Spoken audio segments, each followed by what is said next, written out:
Hi everyone, in front of me I've got Samsung Galaxy S25 Plus and let me share with you how to reset all settings on this device.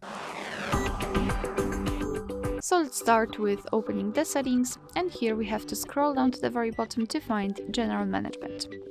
Then let's scroll and find this reset option. And here all we have to do is to find this reset section and tap on reset all settings. Here your device is informing you what it will reset, so actually everything except the security, language, accounts, personal data and settings for downloaded apps. So if you're ready and if you want to do it, simply tap on reset settings.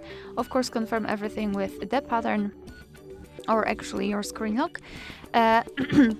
And here we've got also the information that all the settings will be set to their defaults, and your device will have to be restarted. So if you're ready, tap on reset and we just have to wait until our device will be restarted, and this is how to reset all settings.